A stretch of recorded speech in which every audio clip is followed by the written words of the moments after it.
Oh, hello. Hello, lads and ladies, and welcome back. Sunday, the 8th of February. We are 2/3 almost now into this mammoth, grueling, groundhog marathon of a season in League One. And boy, did we have a match week this weekend across Sky Bet League One. We had goals galore. We had managerial sackings. Big results at the top. Some teams ending their recent drought. We had everything. And for me, been one of my favourite game weeks of the season as well. We also had a Matt Farley 16-minute and Andy Blair rant about referees as well. So live couldn't have got any better. Let me know if you can see and hear me okay in the chat down below. We will say hello to the chat very soon. But let's do it. I've been up at Fleetwood and I was filming yesterday, and I'm going to be going up to Lincoln in about a month or so. And I need a camera. So if anyone's got a camera, I've got to start taking pictures of that ruddy old corner flag. Club statement, Jake Tong. Hiya, Jake. How are you, mate? Now then, how are we, son? Living the dream, mate. Living the dream. Yeah. Well, do you know what, mate? You're not the only one. You're not the only one. Oh my God. How are you? First and foremost, let's touch on you, Nappers. Are you emotionally okay after conceding an injury time yesterday? It's just footy, isn't it? Just footy. Bumps in the road. No, if I'm honest with you, came away from Ivy quite impressed yesterday. So a good performance for me. I thought Fleetwood should have got something out of the game. I'll take that all day long. What I can't accept is no effort and no plan and not seeing any identity. But I've seen that across the last 90 minutes or so. I watched bits of the Notts County game back and they were good in parts. Just ultimately, yesterday, the phrase men against boys. But in terms of, we have a lot of young lads. We have a lot, I think there was 7 academy graduates in the squad yesterday. There was 9 last week. They have Webster, Cheek, Hondermack, Pinnock. These are big lads, that are just going to thump through you and just going to bully and compete and win second balls and the grueling. And you just looked at them in the warm-ups and you looked at us. We looked wet behind the ears and they looked big. They looked absolutely massive. And they imposed themselves on us. And Bromley are a League One team in waiting. That's factually not correct. So they've not done it yet, but they are in waiting for it. Do you think, Ben? Do you think they're going to be? Like you say, they're not definitely going to come up right. They're in a good position in terms of a gap on the autos. Are Bromley going to be a good addition to League One? I think they are, because they're a small club, never been at the level before. The football they play, they're cohesive under Andy Woodman. I think they're going to bloody a couple of noses next season in League One, don't you? They're going to be like Wimbledon. And they'll be exactly like Wimbledon when they first came into the Football League. Their owner is very ambitious. They're building stands. They're getting good attendances. Obviously, the fan base are on board. Good attendances in terms of what they are. They're signing experienced players. They're throwing money at it. It'd be interesting to see how they are in 5-6 years, because when the novelty wears off. But they've had a good 2 years now in the Football League, which has been remarkable for them. And they're everything you want: blood, guts, thunder, in your face, and men. They've got 18 men at it every single week, whereas others don't. They're soft. And I think they remind me very much of before my time, and obviously a bit probably before your time, but the crazy gang of AFC Wimbledon. And they don't care. And you know what I like about Bromley? We will move on. Are they pretty? No. Are they great to watch? No. What I like about them, they're just nasty. They bully you. They pump long balls. Straight from their kickoff yesterday from Fleetwood scoring, they thumped it into the corner, pinned Fleetwood in, they scored 30 seconds later. That's what they're good at. And they're going to be a welcome addition if they do get promoted. But as a Swindon, as a MK Dons could be up there, Cambridge could be up there as well, Salford are also up there as well. There's so many good teams at it. We will come to the comment as well. I'm not ready for League Two. Oh, it'll be great to see you, David. We can go for a nice bite to eat in KFC before I can cut an on. Or Harvester. He now accepts Harvester. Well, there's a good spoons in Fleetwood, but we can go there. Don't you worry. Get ready for some top League One content. I think you've come to the wrong page, but thank you very much. I appreciate that. Evening, everyone. Hope you're good. Here he is, Sam. Evening, lads. Jake, like the Jana song yesterday. The song before they play it at home park, you know it, don't you? Where they go. I just think that's such an underrated football song. Yeah, you're talking of songs. Fleetwood have signed Isapa Osong on loan from Forest. I'm just waiting to see if we can get a tune out of him. No, sorry, no, not for me. Not for me. I said that in commentary. You should have seen Phil's face. He was like, I hope he threw the mic at you. Off. Yeah. Well, ironically, you know how Phil said to you yesterday that was the best commentary you've ever done? All of a sudden, now I have that information, I'm going to tell you that he's lied. So yeah. Well, go on then. How was your weekend before we get into the weekend? There's 92 people watching. If you could drop us a like and subscribe, that'd be appreciated. How was my weekend? Well, to put it this way, Ben. As I sit here today, I've got 3 points. I've had a roast dinner. After we finish the show, I've got some of Sue's baking to finish off, some Rocky Road and some brownies. And I'm up on site tomorrow at work, so hopefully get an early dart. So live right now is looking pretty handy, pretty good. I'm looking forward to it. But yeah, no, it was good, mate. It was fantastic. It was a lovely day trip yesterday. I remember talking to you on the way home. I don't know what time.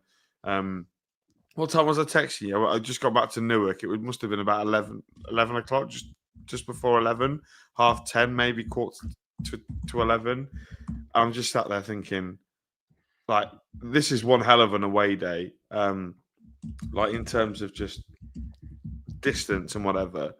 I don't know how you do it every week. Obviously, the Plymouth fans and the Exeter fans do it all the time. Don't know how they do it. But a lovely trip. Sue did very, very well to drive that distance in a day and back. So, round of applause for Sue Spears, please.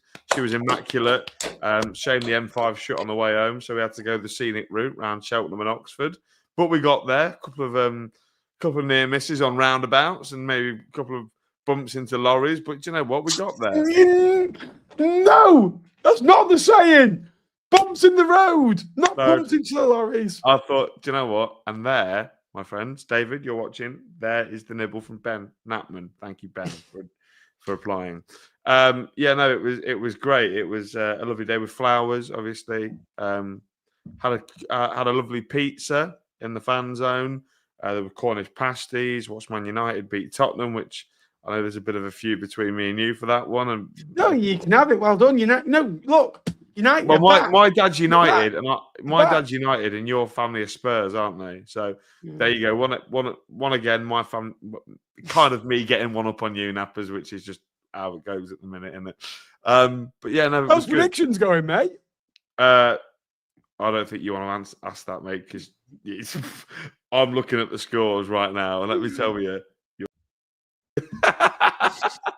But nothing is won and lost in February, right? We're moving on to a new month, February. Yeah.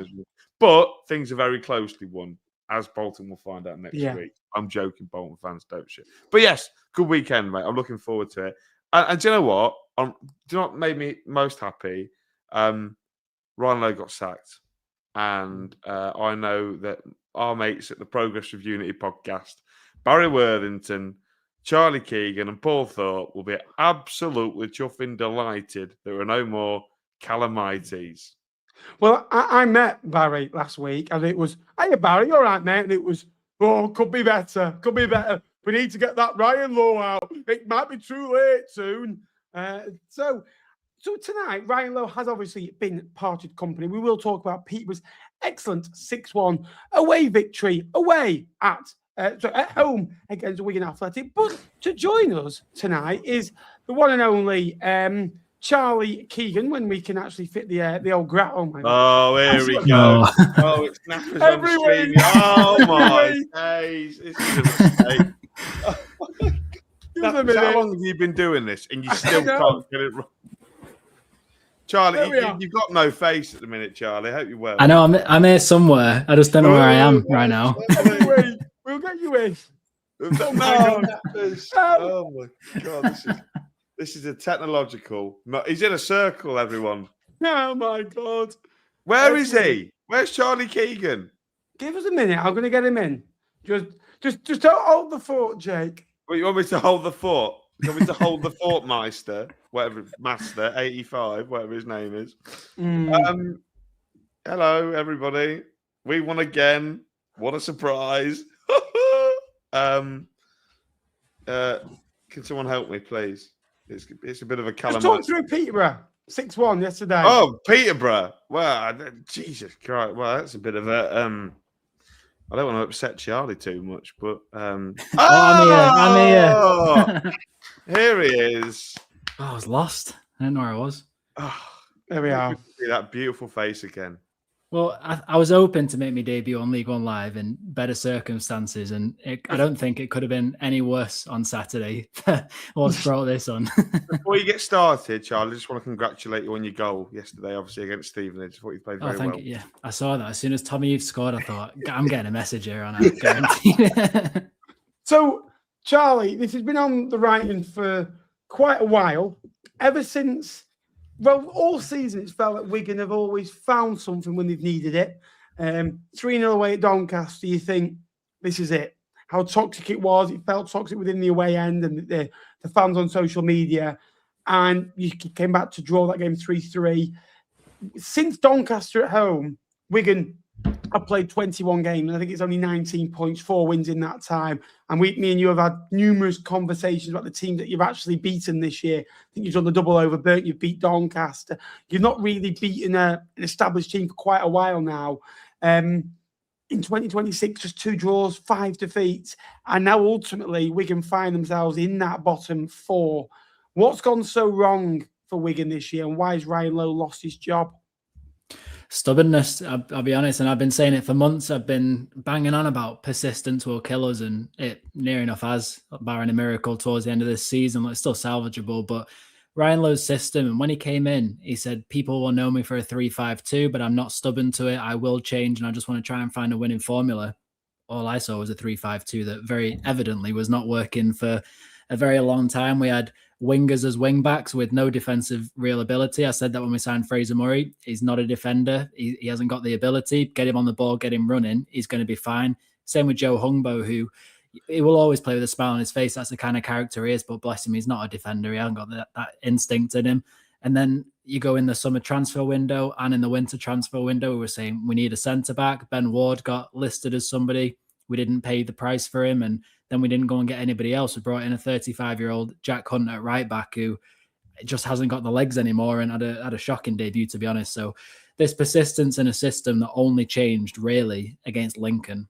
And then we had it for 20 minutes and we went for a back 4 for 20 minutes against Peterborough. We scored a goal and then reverted to a back 3 and conceded 4 extra goals. So Ryan Lowe wasn't the right manager for us. We weren't the right club for him. I just hope now that the players that we've got, which I do think there's quality, get in somebody who can get them clicking. I'm hoping that we can find something in these last 17 games. Yeah. Do you think the timing of it's a bit poor from the higher ups, Charlie? Because, we're now sat here, sacked yesterday on the 7th of Feb. You knew a month ago that Ryan Lowe's position was tenuous. Do you not think that maybe the club should have acted a little bit quicker? Because you've essentially wasted a window where you're down the bottom of the league. Yes, you brought in quite a couple of good players, like you signed Joe Taylor, Owen Mox, and whatever. But do you not feel like it's a bit of a shambolic state of affairs from the higher ups to sack him right at the end of the transfer window or after the end of the window?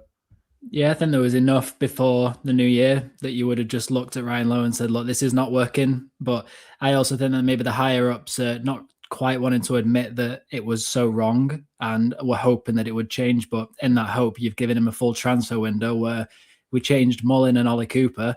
We changed it for Joe Taylor and Owen Moxon, like for likes. I think maybe a little bit better than what we had before, but still like for like. Then you bring in Jack Hunt, like I've said, and then you bring in Caelan Vickers, who I think is a good player, but I don't think he solves really any problems that we've had. I also think that we probably, under a new manager, if you'd have given them a full window, would have done a little bit better with what he had. But I was flagging warning signs at the back end of last season. He was only here for 11 games, and I was saying, look, we're seeing minor glimpses, but I still think there's a lot of problems on show. Unfortunately, when I said them, the football club got really upset with me and told me not to be so negative. So I had to keep stum a little bit. And then we didn't really see any improvement this year. And again, the same sort of thing, stop being so negative. So I've been very frustrated with a lot of it this year. And well, we can't make the decisions as fans, can you? You're just hoping that the board can make the decision. They've made it now. I'm hoping that it's not something of a case of too little, too late. But at the moment, we got Glenn Whelan and Graham Barrow in interim charge. Glenn Whelan, when he had it last time, said he didn't want it. So that doesn't fill me with much hope. But then what do we do now? Do we get in a manager till the end of the season and then reevaluate then? Or do you give a manager a 2.5 year contract? It's a bit of a messy situation. But like I said, I still believe in the players that they can do something now. 17 games to go, Charlie. You have got games in hand. And it is going to be a fight till the very end. You have only won 7 games all season. Some tricky ties coming up. Reading at home on Tuesday night is a big one. Luton visit your home stadium in just over a week's time as well. Then Stockport, Huddersfield, local affair with Blackpool before Plymouth come to you in the next month or so. On the tweet, the statement came and it went, the board will take time. He's right for them to take time, but ultimately you haven't really got time to be given now, right now. If I had to ask you for a couple of names right now, who would you be thinking with 17 games? So are we in a position to back a manager and go for a long-term plan, or is this just an emergency window to the end of the year? I have also heard that Ashfur Yahal has come available that knows the football club. I'm all right. I don't want him. It's very difficult. I think yes, I'll take Skabala. I think if it was pre-January, I think you open the market up to a lot more managers that would come and take it. At this point, who do you get? And there's managers that I absolutely adore in this division who are lower down, and like Richie Wellens, he's not leaving Leyton Orient though, but he's just a manager that I do like. I've seen Darren Moore. No thanks. I've seen Steve Bruce. Absolutely not. I do not want Steve Bruce. Neil Critchley, I've heard his name. I'm all right. I'm not too fussed on him. So he's just gone somewhere, hasn't he? Yeah, I think he's gone. Is it Strasbourg? I think. Yeah, I think. But look, apparently, the last fans forum, which came in March last year, Gregory, our car sporting director, said we've always got a list of potential candidates just in case the inevitable happens. We've always got a list there that we would go and approach straight away. So I'm wondering, have they sacked Ryan Lowe knowing, okay, we've already attracted these managers who want to possibly come, so it could be a quick transition, but they're not just going to be sat there twiddling, or you'd hope they're not sat there twiddling their thumbs. Hopefully it'll be quite a quick turnaround. But you've just got to get the players on side first off as well. I think a lot of players were very frustrated over these last few months. Absolutely. And on Peterborough, who obviously beat Wigan 6-1 yesterday, and it was, I think I said to you before, I think it was a bad defeat. You'll have to go. And obviously, if you maybe drew or lost 2-1 but played well, you could maybe afford to give him one more game. But that obviously had to be. How good were Peterborough yesterday? Because me and Jake have often said on this channel, haven't we, Jake, that when they are at their fluent best and they are scoring goals for fun, how efficient they are. And I think from the last 20 games, they are only Cardiff City, Lincoln City, and Bolton Wanderers have got more points than them. They've been really good under Luke Williams, haven't they? Are you hoping that managerial change might help Wigan as well? Yeah, I mean, Peterborough are a good example of a squad that had really good quality players, but not the right manager to get the right out of them. They've changed to Williams and he's done really well. I think Lisby was fantastic yesterday without having to hit like a 10 out of 10 performance. I think he was just great at an 8 out of 10, but ended up with the hat trick. You can't say it wasn't a 10 out of 10 in the end. I think they weren't so great defensively, but they still did a solid enough job. I think Akagbu and Carl Johnston had moments where I wasn't too convinced on them, but overall, you've only let us have one goal, and just moving forward, they were just brilliant going forward. But again, just how many defensive errors that we made. And I know Steven Sessegnon got brought off in the 28th minute. He got taken off for Christian Sadie.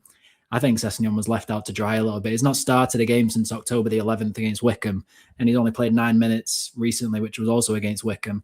But you put him in at left back, where I don't think he's a left back. I think he's a right back. And then we had Aimson and Fox in the middle, and I just think the communication between them all was pretty shocking, and that was evident for the first couple of goals. The first one, we just completely vacated the left side of our box to let Tom Lees, a centre-back, get through. Brilliant ball into the back post for Lisby, who followed in. And then you see Kean Hayes' ball that came in from the quick free kick that they took. And you had 6 Wigan players at the near post marking 2 Peterborough players. And you had Sessegnon at the back post with 3 players. And you think, what on earth's going on here? Where's the communication? And Sess got hooked. And I thought that was quite harsh on him, to be honest, especially just after we got a goal. There was a lot more problems yesterday than Sess. Yeah, absolutely. Where do you think you can get out of this position?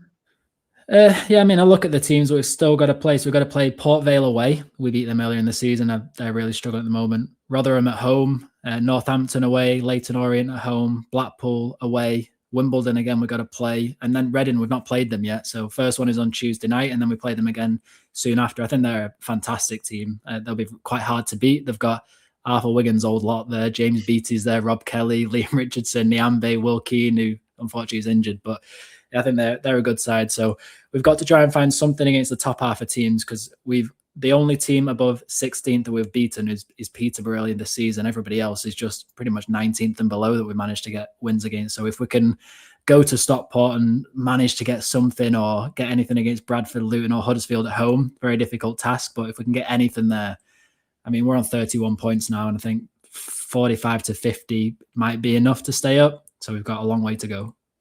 Jake, I'll ask you, are you surprised how bad Wigan have struggled this year? You obviously watched them last week. Yep. Are they the biggest disappointment, would you say? Yeah, big time, because I was a big, as Charlie knows, when they appointed, I was a big fan of Ryan Lowe, mainly because when he got Bury promoted, they were up against us in that League 2 title fight, and they were silky, sexy. Basically what Peterborough were yesterday to Wigan. And the recruitment on paper, I actually thought it looked good. You know, Sadie came in. I was a little bit iffy on the Paul Mullin signing, but yeah, they had plenty of young players that kept hold of Tickle. James Carragher. Mullin's still our top scorer. He left months ago. That's a problem within itself, but I imagine that might be rectified by the time Joe Taylor leaves Wigan at the end of the season. But yeah, obviously Carragher was another year older. They had some good young players, and I know Charlie and our mates Barry and Paul and Caroline love talking about how good the young players were coming through. And I think the early signs of the season were positive. I mean, yeah, the win over Doncaster on was it Doncaster 3-0? Yeah, we beat Doncaster 3-0. Northampton the opening day 3-1. There was little green shoots there, which you thought, okay, go and build on this. But then either side of that, you had Leyton Orient 2-0 loss, Bolton 4-1 loss, and you thought, oh, what kind of team are we? And they came to Central Bank and gave us a right good ding dong of a game, and it was I thought they maybe could have won that. So to see the detriment in which their seasons followed, I'm surprised, because Ryan Lowe, I always think of Ryan Lowe teams as free flowing, scoring football all the time, really not difficult to break down, but certainly better defensively than what Wigan have been this year. And the players that they've got, they have different options at the top end of the pitch. Dara Costello, who played for my beloved Cobblers last season, who I thought was outstanding. Last year for them, he's not hit the same heights in a Wigan shirt. Whether that's because there's more pressure on him and it's easier to do it for a smaller club, I don't know. But the fact that it's just not clicked going forwards, and Ryan Lowe teams have always been quite leaky. So when all of a sudden you're not scoring, and Sam Tickle can't bail you out on his own. I mean, he did it away at Preston the other week, but you can't back a goalkeeper as good as he is. I mean, bless him, he had a bit of a torrid day yesterday, being outjumped by about 3'4" Jimmy J Morgan for one of the goals. But you can't have that sort of thing. And like you say, that it looks like the players weren't playing for him. When we watched him last week, I thought the players weren't playing for him, and you could tell. I mean, I think it was just as Jack Moylan scored, wasn't it? What the fans were chanting, and it just felt like Ryan Lowe was going up for an uphill battle, really, and it probably, and it definitely was time. But like I said to you earlier, I just couldn't believe the timing of it. The timing is so poor, and it just reeks of a club in such misdirection. They've got no idea where they want to head. They've got no idea how they're going to get there. You think of the teams that do well, they have clear structure, they have a clear plan where they want to get to, not only on the pitch, off the pitch. Wigan Athletic have, 4 years ago when they won the league, looked like a team that were going great. They looked like they're going to go to the Championship and stay there. They looked settled, people in their roles, good people in their roles. I don't know if a couple of people have lost their jobs off the pitch, important people, maybe secretaries or administrators or whatever it is. And all of a sudden the place, it just feels completely different. So, yeah, I don't know.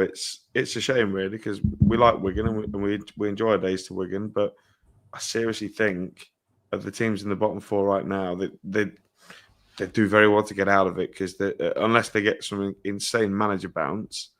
I mean, yesterday was pretty damning. They lost to a Peterborough team who they're good going forward, but I think they're so gettable, and they present you opportunities, and I think they gave you a couple of opportunities that you didn't take yesterday, and that was your undoing. But you don't give Carell Lisby that sort of room. I mean, I'm grateful because I had him in my fantasy EFL team. He got me 24 points, right? Very Traitor. But yeah, absolutely, bring it on. Yeah, the worrying thing is that's the first time we've conceded 6 goals in a game since August 2010, and that was against Carlo Ancelotti's Chelsea, where they had Anelka, Drogba, Terry, all these players, and like obviously you're gonna lose to a team Leonard, like that. But Jimmy J. Morgan, Lisby, yeah, Donnelly, Tom Lees, Tom Lees. Oh, April is massive for Wigan Athletic. Leyton Orient at home, Northampton away, Mansfield at home, Rotherham at home, Port Vale away, Wimbledon at home, Stevenage away. Looking forward to seeing how this Wigan side gets on. Charlie, thank you very much for joining us as always. Charlie's the man behind the screens, does all the great graphics. So I appreciate you as always, Charlie, and thank you for coming on, mate.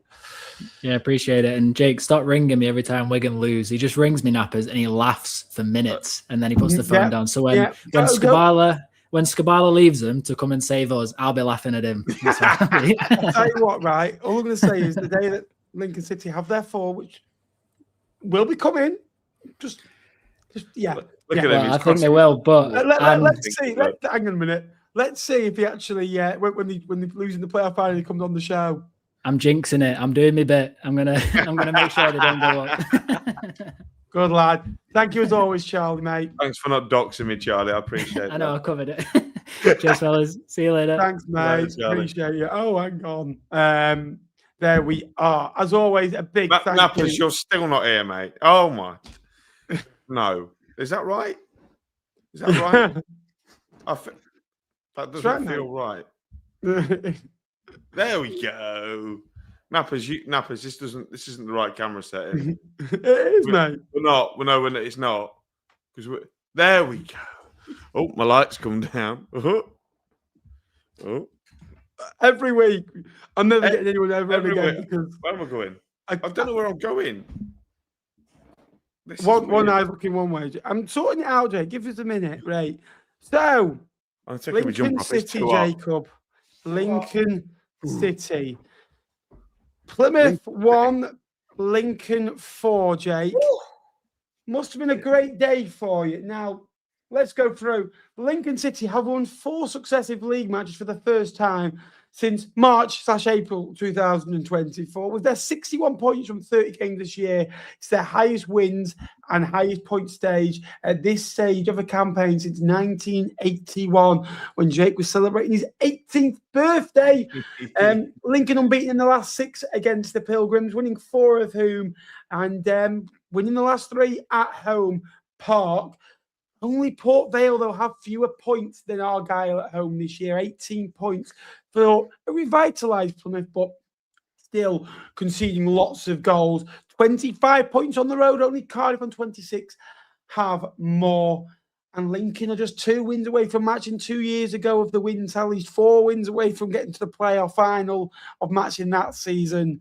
Lincoln City's fairy tale, the roller coaster carries on. 18 wins, 4 wins in a row. 52 goals, just 2 behind Cardiff, 6 in front of Bolton Wanderers, with Bolton to come. Jake, are you daring to dream? When are you going to wake up, mate? 16 to go. Big win yesterday. Yeah, not yet. Not yet. A lot of football to be played. 48 points. 48 points to play for. 48 points to play for. Look, I think what's important to touch on is I think there were circumstances yesterday that massively went in our favour. The injury list at Plymouth Argyle is as long as as long as our arm put together, probably. Look at the outs that they had yesterday. No Connor Hazard. There was no Plug Zalo. I don't know. I'll leave that one for your pronunciation. There was no Joe Rawls. No Lawrence Alaya. No Galloway. Lots of these players. I'm sure I'm missing a couple more. I just think, and that's the spine of the team, right? They got a spine of Hazard, Mitchell and Plugzalo. They had Rawls in front and Talai at the top end of the pitch, and they had a lot of players out, and I think we use that to our advantage. I thought they started the game really well, Plymouth Argyle. Ben Pebble was causing issues. I had a good chat with Flowers about this as it was happening in front of us. I mean, he scored a wonderful goal. To take nothing away from him, it was a great goal, lovely touchdown, finished right, kisses off the post. It's a great goal. People calling George Wickens out for bad goalkeeping need to have a word with themselves, because it wasn't bad goalkeeping. Hi, Sue. Hi, Sue. I'm sticking up for him. LG drove yesterday. Yeah, so and then the brownies off after these shows, or I'm gonna have him in a minute. Point anyway, and then the big change. In fact, it was similar. A lot of similarities between this game and the Peterborough game. Something happened, and it just killed the momentum of Plymouth Argyle. It killed Peterborough United a couple of weeks ago, where the Lino got injured, and we just then steamrolled them and got ourselves back on level terms. Pebble went off with a head injury where he's got an eye socket about the size of a tennis ball. I don't know if you've seen the pictures of it, Ben. It's absolutely horrific. He's got stitches all in his eye. It's massive, right? And after that break, Lincoln then get on it. We get level through Freddie Draper.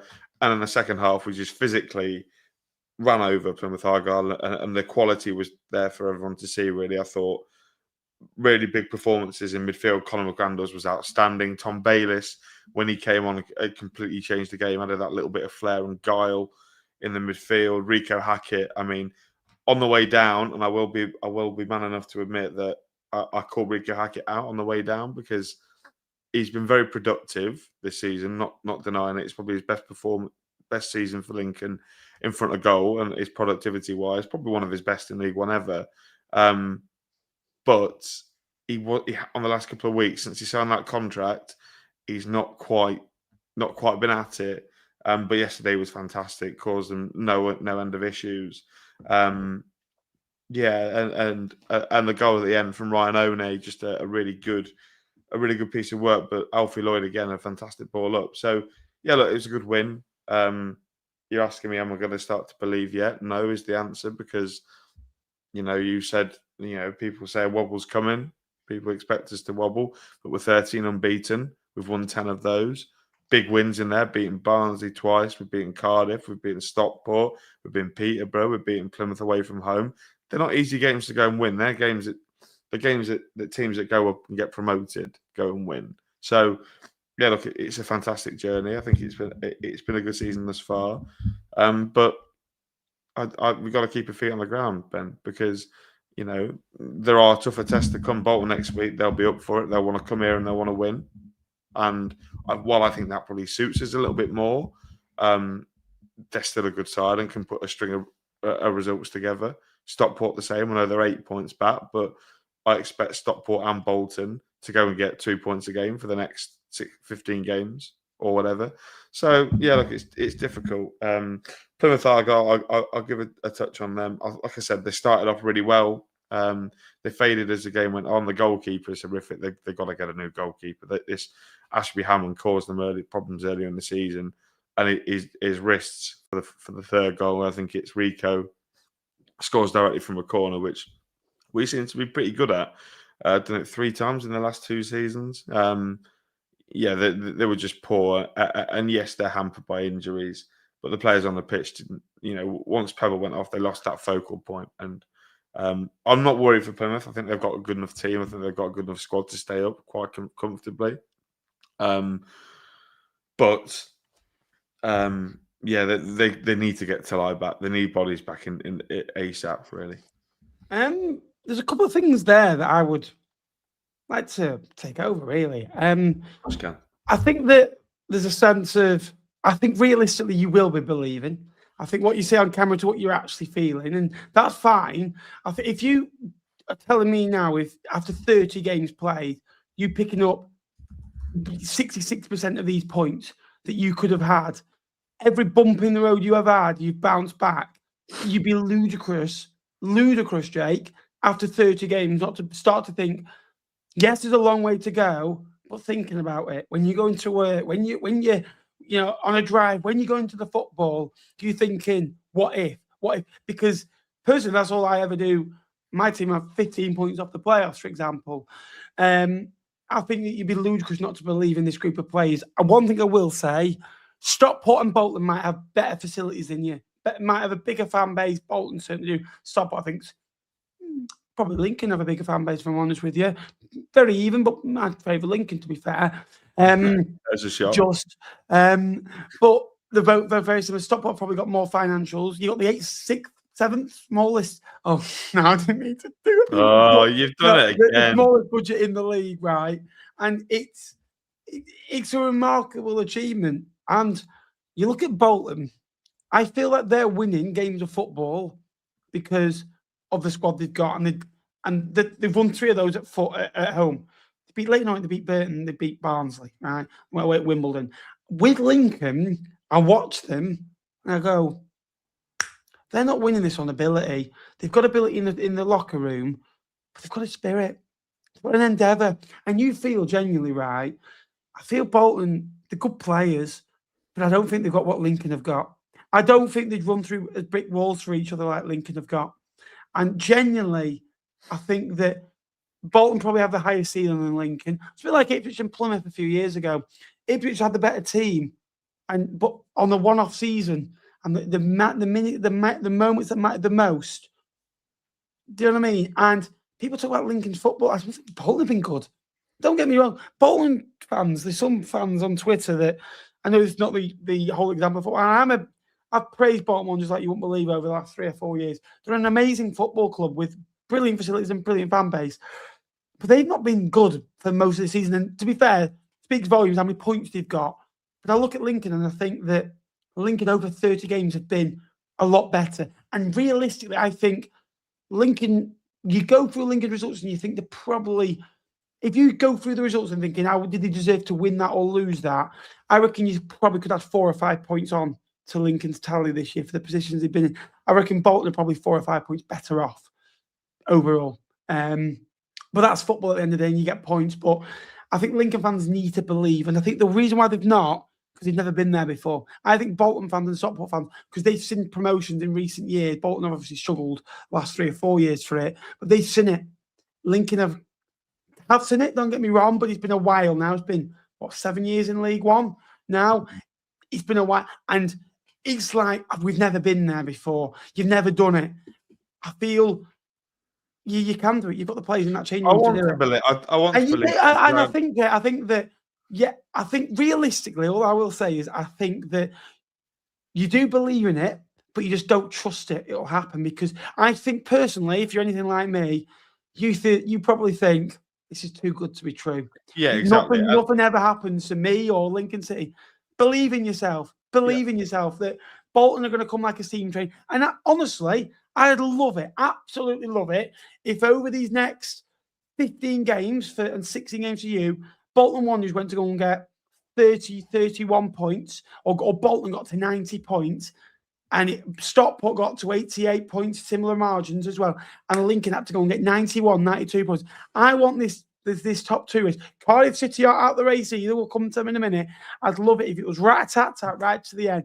And it feels like basketball. It genuinely, honestly, I don't think I've seen a top 2 race this close with this amount of games to go where it feels like over to you, Bolton. Over to you, Stockport. And Stockport blinked yesterday and they drew a game. And they're on a decent unbeaten run right now. Anytime that Lincoln drop points now or Bolton drop points, it's going to be, that's the moment. The game on Saturday, for me, is the biggest game of this League One season so far. Lincoln City as Bolton Wanderers. Yeah, and you're right, Ben. I want to believe, right? And I do, because this team and this squad are amazing. I mean, how many managers, from travelling all that way to Plymouth, would come up in the warm-up to the front of the stand and shake every single person's hand and thank them for travelling. I know there was 600 of us there yesterday, which was a great effort. I don't care. I wasn't saying at Fleetwood yesterday. What 606 people? Yeah, I think it says a lot about the club and the direction it's heading. And look, the thing that makes me feel slightly more confident is got players coming back, young lads coming off the bench and affecting games. We've not even seen Deji. We've still not seen Conte. We've not seen Honohan yet. Big signings, those two for us this window. And this group have got real togetherness. And yeah, like you say, I don't see it at Bolton yet, but I expect to see it at Bolton. I don't expect to see it at Stockport. So yeah, look, it's as good a chance as we got of ever doing it. But yeah, look, because the second I say on here, Lincoln, they get promoted and we don't do it. Get it clipped. I'm getting it. I get it in the neck. I'm going to get it in the neck, right? But look, beat Bolton next week, which I very much think is well within the realms of possibility because I think our unbeaten run's way better than theirs. I think we've beaten way better teams. I think our performances have been miles better than Bolton's this season. I think we beat Bolton next week. I'll come on here and I'll tell you that I believe we're going to get promoted. And I'll be called arrogant, whatever. But the gap then will be 9 points to Bolton, potentially more to Stockport, with a game in hand on Bolton. We could, if we win that game in hand, swings and roundabouts, could go 12 points clear of Bolton. Are Bolton going to get 12 more points in Lincoln over the course of the season? Difficult, because this team are a winning machine at the minute, So look, we'll wait and see. But I'll wait and see on that. But it certainly is a good season. It's feeling good. We're going to come to Bolton Wanderers now. One thing I will say about Bolton, I think that when I say you deserve to win games, I look at Bolton in a different way to I look at Lincoln. If Bolton give me a 7 out of 10 performance, it's if Lincoln give me a 7 out of 10 performance, it's that's good. Bolton have higher standards than anyone else in the league, and I probably am harsh on Bolton because I expect this level from Bolton 1. If they win 2-1, that's like should do it. If Lincoln win 2-1, it's brilliant result, and that is it. Yesterday they won 3-2. I'm going to come to that. I'm harsh on Bolton. So again, it's a big win for them yesterday. They were excellent. First off, Bolton in little periods. Bolton are the best team in the league, in my opinion, in little periods. But ultimately, the game is over 100-minute games every week with injury time. And Cardiff are the best team in the division. That's why they are top of the league. Sam Dalby, again, he's been a big influence this year already. 7 goals now this season. He's just 2 away from breaking his best ever scoring tally in England. So you think he scored 15 over in Scotland last year. Again, Bolton and Barnsley very rarely play each other, don't they? So it was nice to see these two rubbing off against each other. They've only lost 2 of the last 20 against, and that's actually come in 2 of the last 3 meetings. Big win. Bolton, 37 points at home. They're so strong at home. And they've had a bit of a rocky period there at home recently, haven't they? The Mansfield game, they just about got through against Rotherham. The Northampton game. They've not been great at home, but they've suddenly just turned that around in these last 3 games and winning fine margin football and getting through. That was a big win for Bolton yesterday because in any given sense, this time of the year, Bolton have normally crumbled and they feel different this year. 5 wins in 6. And I think Lincoln will be feeling the pressure every step of the way. They sound really well. Kenny on loan on deadline day. Blackett Taylor obviously scored on debut last week. They've got 3 really tough games, away at Lincoln, away at Reading, home to Blackpool, then away to Exeter. But if you want to go and get promoted, you've got to go and win these games. Bolton, been brilliant again. The performances haven't been great at times all year, but they have shown really good signs. And they're going to, if Lincoln are going to go and get promoted, if Stockport are going to go and get promoted, if anyone else is going to go and get promoted for the playoffs, Bolton are going to be a force to stop, aren't they, if they carry on like this? Yeah, but yeah, certainly.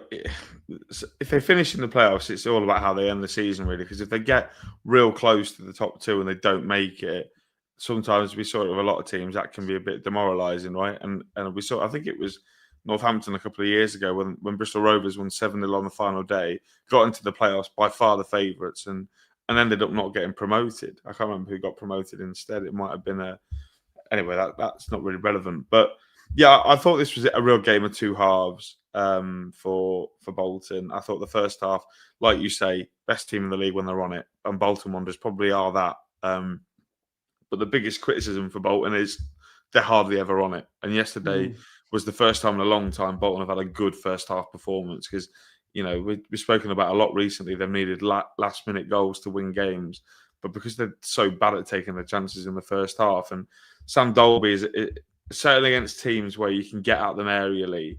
I think Barnsley are one of those teams that just haven't got that nasty bit about them, where if you put the ball in the air in their box, Barnsley panic. They come, you know, what's the thing you say? Barnsley crumble. They always crumble in the penalty area. And Bolton exploited that yesterday. And are they fortunate with the goal where the goal was full? Yeah, probably. But they earned that look by putting the ball in that box and taking that risk. And Sam Dolby is growing as that Bolton number 10. He's really working hard and to set the goal up for McAtee, who, you know, we're talking about 6 days ago now, because John McAtee was probably getting ready to leave Bolton on loan. I know a lot of clubs inquired for them. I know we inquired about him. Barnsley did as well, as did Bradford on deadline day. So we're talking about a player that Bolton fans are really talking about in such a big light that might not have even been at Bolton, you know, if things went things went a different way. But yeah, a great first half performance. Not criticising, I thought they were fantastic. The second half is what gives me as a competitor the ultimate sort of joy looking at Bolton. You can get at them, and if you get, you know, Barnsley changed the tactics in the second half and sort of just went, you know what, we're 3-0 down, let's have a go.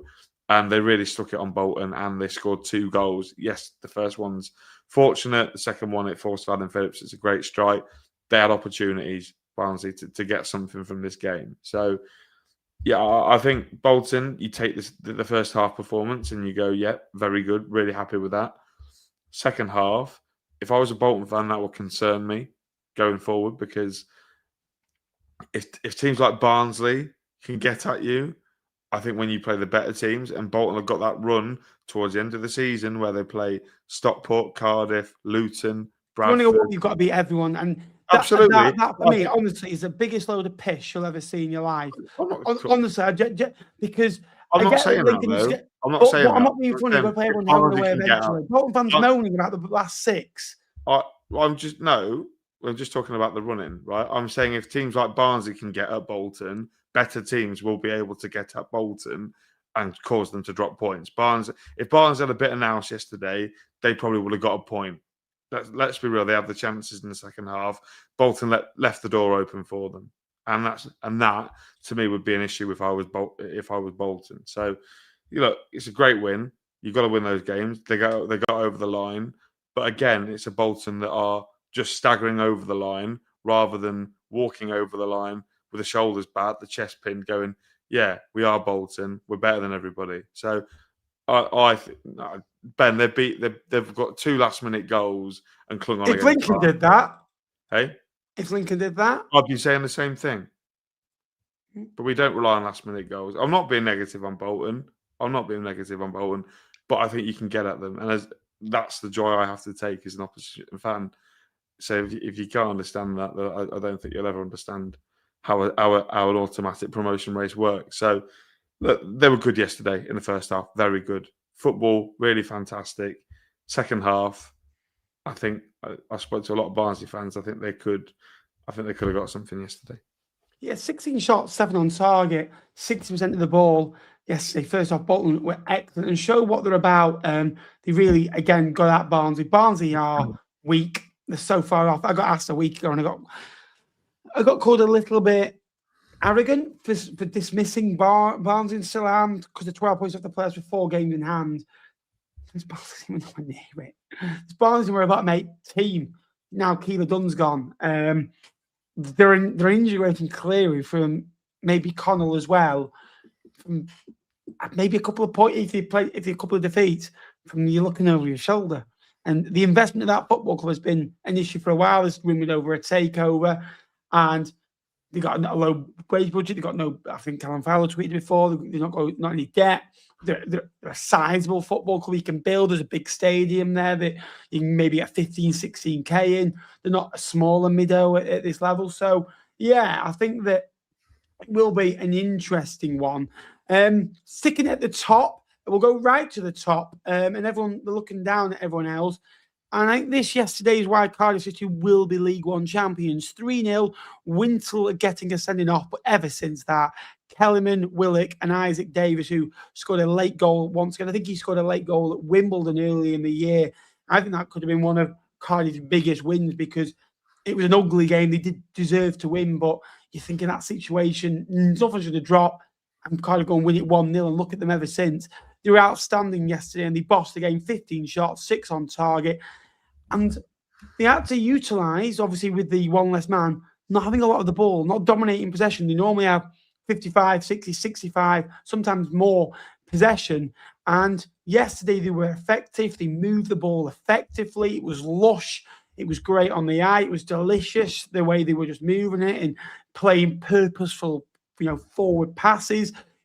Every player knew where they were. They got into good gaps and they made it look really, really easy. And this is a Cardiff City side now, Jake, that have gone so far under the radar for how maybe weaker the league is overall, but are averaging well over 2 points a game.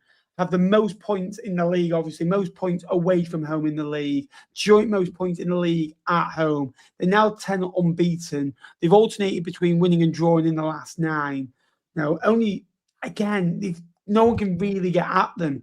This is unbelievable from Cardiff City, and 19 wins for a team that's harder than any recruitment. And even if you don't ever feel like anyone's going to go and beat them, you feel there could be a game for Bolton or Stockport or Lincoln to come where they lose. With Cardiff, if they draw, it's like, Cardiff didn't win this weekend. And I think that's why they're going to be League One champions. Brilliant yesterday. Yeah, they were brilliant. But I don't agree with the sentiment that I definitely think you can beat Cardiff. Definitely. You can beat them. Don't get me wrong, you did. But I just feel like they're so far clear of everyone. I feel like if you beat Cardiff, you've got to be right at your best, and Cardiff have got to be down 3 or 4 levels. I genuinely think that they're so far clear. I know Bolton and Lincoln have beaten them this year, right? And Stockport got a point off them.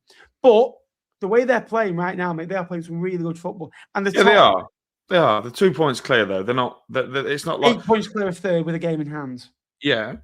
Okay, but in terms of you talking of them as the best team in the league by an absolute mile, I don't think they are. I think on play style the way they are, I think that I feel with Lincoln Bolton win, and it's like very scrappy at time. I feel when Cardiff win, yes, they're only winning 1 or 2-0, but they're so far in control of the game. You watch Cardiff game and you look at them on the air. If you didn't know the table and you watch all the teams, all the games, you think Cardiff will be so far clear. Yeah, I don't subscribe to that idea. I think Cardiff are certainly gettable. They are gettable. The 2 points in front. It's not like they are Birmingham. Lincoln and I don't think it's like Birmingham where they are 10 points clear of second. Because Birmingham spent 30 million quid and got 111 points, and they were far clear. But the way that you're talking about them, they're on that sort of level. I think in terms of the way. No, I'm not saying that. But I'm saying in this league season, I'm not comparing. I'm never comparing. They're unbeaten run. Look, it's Lincoln next in the list, so you're always going to argue, obviously. Cardiff have dropped points in a lot of away games this season, and their away form is their form overall at the minute is win draw. 2 points a game. Hey, 2 points a game. Yeah, but if Lincoln did that, you get promoted, you'd be happy with it. Hey? But Cardiff, no, I'm not saying it's that at all. I'm just saying that you're talking about Cardiff as up here. Cardiff at the minute, right? If they carry on their form, they'll average 96 points. Yeah, that's only 5 points off the best ever League One super team. 3 points off the best team. I don't subscribe to the idea of. I think they'll be on more points than Portsmouth a few years ago. I don't subscribe to the idea of Cardiff being way better than everybody else. That's my opinion. I don't think they are.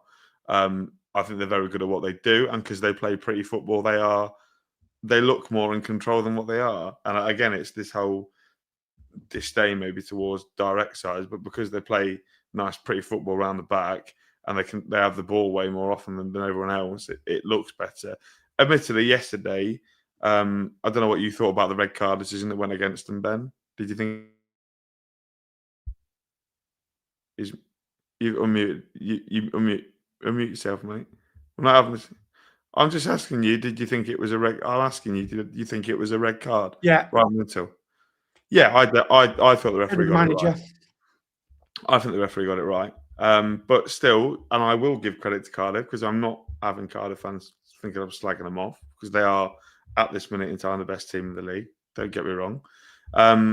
They played really well. That finish from Kellerman was outstanding. And like you say, because they keep the ball and they look more in control. I thought Rotherham were quite blunt yesterday and didn't offer a huge amount. I mean, Harry Gray had the only real chance for Rotherham, but apart from that, they couldn't get near Cardiff. This is a Rotherham team that have been pretty poor over the last sort of 5 or 6 weeks. Since they've come off that unbeaten run, they've been pretty poor. I think so. Yeah, look, a great win for Cardiff. I'm not saying they're a bad team, but I don't think they deserve to be on the pedestal in which some people are putting them. But this was as routine as ever against a Rotherham team. It is a fantastic win, and they are a really good side. And Brian Barry Murphy deserves a huge amount of credit. And the thing is, Cardiff fans will listen to what I've said that's negative about them and comment on that rather than the fantastic things. That's just how it goes. But I think they're a very good football side. But yeah, they won yesterday against a poor Rotherham side, which you're going to come back and say, well, you lost to them 3-0. And I'll go, fair enough. Yeah, we did. But a great result for them away from home. Again, Ollie Tanner looks absolutely unplayable at the minute in time. He is causing chaos. I think he starts to move for the first goal. Yeah, I think he sets the second goal up as well. So, yeah, look, good win for them. Important win for them to get them, onto 63 points. They'll be looking at it thinking that they can go and score near 100 points and win the league. But I do think they will be nervously looking over their shoulder. I don't think Cardiff fans will care how they get promoted, whether they win the league or finish second. It doesn't make much of a difference to them. But I do think they will be looking over their shoulder a little bit. Certainly if Bolton can start eating away at that gap. Just 2 wins in 14 for the Millers. 10 points across 14 games. They have won back-to-back games. 8 defeats in the last 19. They were picking up points beforehand. Northampton 3, Stevenage 1. Just 17 points in 19 for Stevenage, Jake. Only Doncaster, Wimbledon and Port Vale have fewer points in that. Talk me through it. Cobblers won, mate. I'm absolutely ecstatic that the Cobblers won. My team. They're good, weren't they, Northampton, I thought. They deserved it. 3 good goals. 4 was with the first one. Tom Eaves, although missed the penalty. Sorry, Charlie Keegan with a penalty that he missed and then tapped home the rebound. I thought they created some good opportunities. Stevenage, I think, were a little bit unlucky. They scored a good goal from Dan Kemp, but he got disallowed. I think it hits him here on the arm, which I don't think counts as handball because of the shirt lining now, which the rule is if it hits you above the shirt, it's okay. So I think they'll feel a little bit aggrieved because that was at 1-1 and they would have gone in. I think they would have gone in front, or it was at 2-1. But it's a big win for Northampton. That's 4 points this week. I watched them on Tuesday night because I'm obviously a big Northampton fan. Watched them away at Barnsley. I thought they were really good. Guinness Walker, Forner came on, played really well. Max Dyche getting the equaliser, and they just extended that little bit of run of form. Taylor in midfield, pulling the strings with Dean Campbell. They look a very useful duo. I like the look of Kamari Swai. I think he's really lively on that left-hand side and brings something, bit of pace, bit of athleticism, a little bit of unpredictability to a Cobblers team where you look at the front line and go, is that really all they've got? Against a Stevenage team who, yes, they don't score goals, but I think if you look at the chances that they made in this game, I think they can feel pretty unfortunate that they've not walked away with something. There's a great save from Ross Fitzsimons to keep the ball out of the net. There's a couple of scrambles on the line. There's one that goes over the bar from Stevenage. But yeah, the question I have for you, Ben, and I know obviously we listened to Farley and Blair and Luca, bless him, the other day on the reaction. Is Alex Ravel in bother? Do you think? I know he's got a great reputation at the football club because of what he'd done as a player and stepping in before. Is Alex Ravel in a spot of bother with his position, do you think? His football is turgid. His football is horrible. Last season, it was awful.